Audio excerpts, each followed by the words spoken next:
Assalamualaikum warahmatullahi wabarakatuh. Kami dari kelompok 4 ingin mempresentasikan tentang wawasan filsafat pendidikan dan ruang lingkup yang beranggotakan saya sendiri Alia Fazliati dengan NIM 23005043 sebagai moderator dan rekan-rekan saya.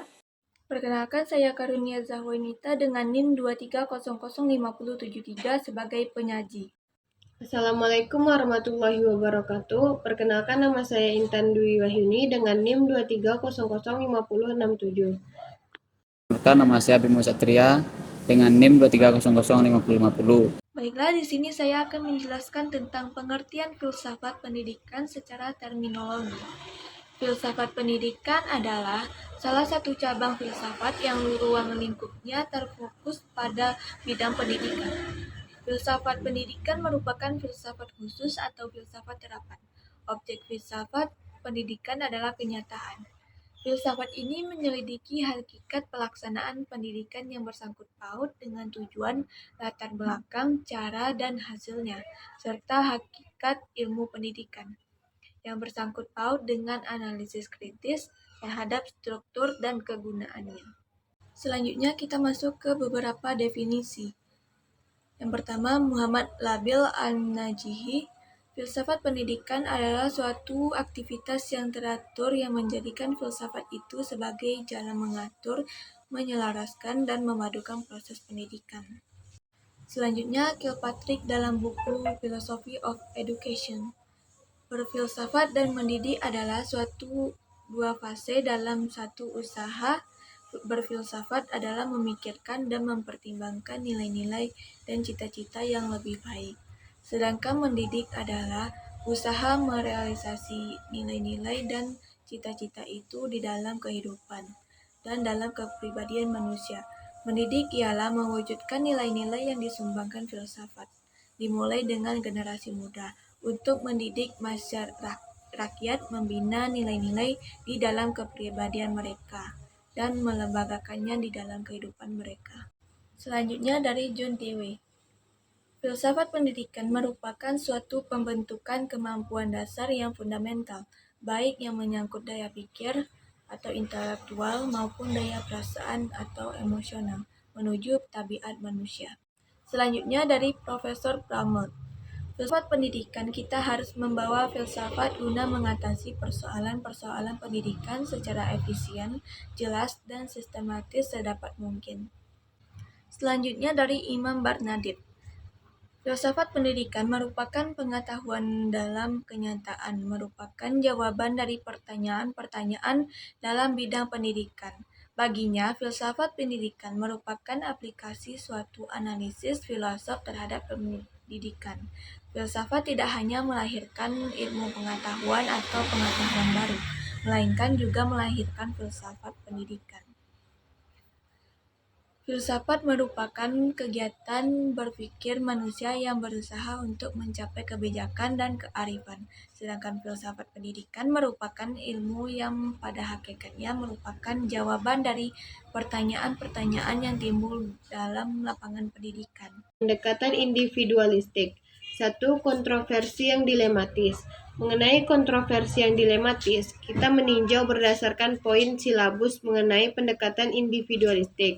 Jadi, diuraikan dalam hal ini adalah kontroversi mengenai pendekatan individualistik. Ditinjau terlebih dahulu apa itu kontroversi. Menurut Kamus Besar Indonesia, kontroversi adalah suatu perdebatan, persengketaan, atau pertentangan.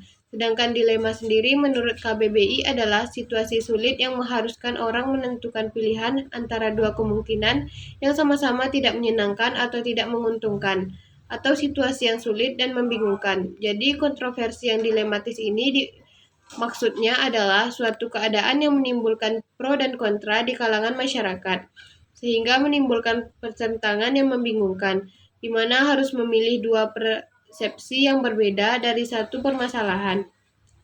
Dalam makalah ini yang menjadi topik pembahasan yaitu kontroversi yang dilematis yang terjadi dari pendekatan individualistik dalam filsafat.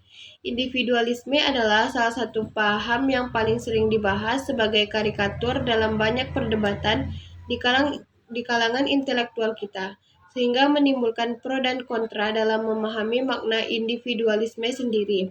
Salah satu kritikan yang menyerang individualisme adalah person manusia memperoleh kesejatian dan meletakkan masyarakat dalam pandangan aksidental sekunder yang akan berhikmat melayani person. Person adalah berposisi sebagai materi pembentuk masyarakat dan masyarakat adalah sebagai penghubung antara materi-materi tersebut.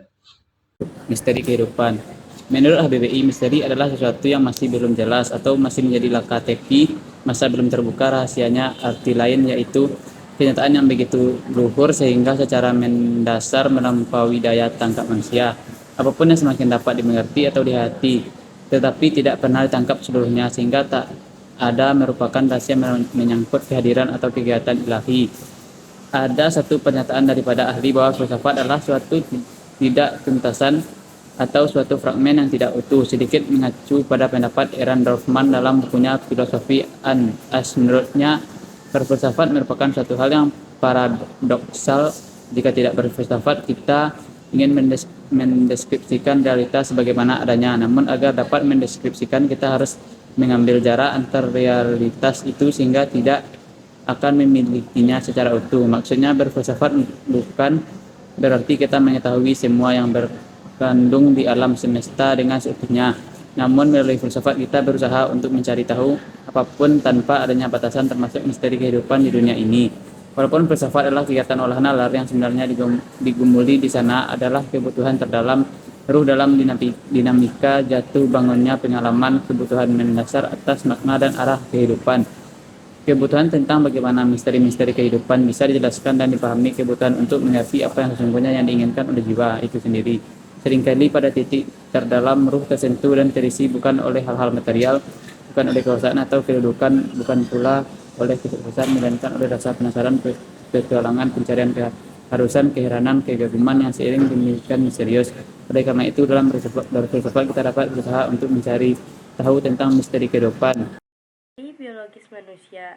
Adapun ciri-ciri biologis yang dimiliki manusia adalah sebagai berikut.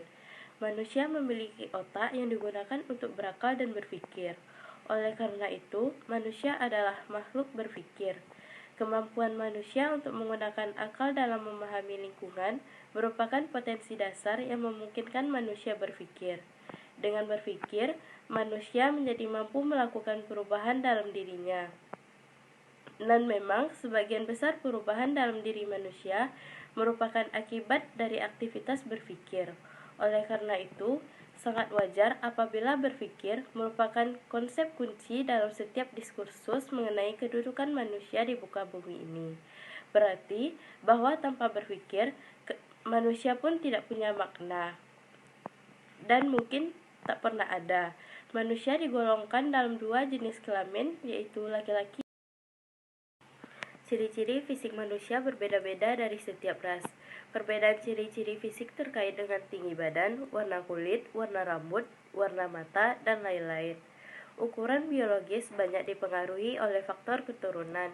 Manusia memiliki nafsu yang bisa dikendalikan, namun yang sangat membedakan manusia secara biologis dengan makhluk lainnya, terutama hewan, adalah kemampuan manusia dalam menggunakan otaknya dalam berpikir. Berpikir adalah upaya paling utama dan merupakan ciri khas yang membedakan manusia dari hewan. Manusia dapat berpikir karena mempunyai bahasa. Dengan bahasa, manusia dapat memberi nama kepada segala sesuatu yang ada di alam semesta, baik yang kelihatan maupun yang tidak kelihatan.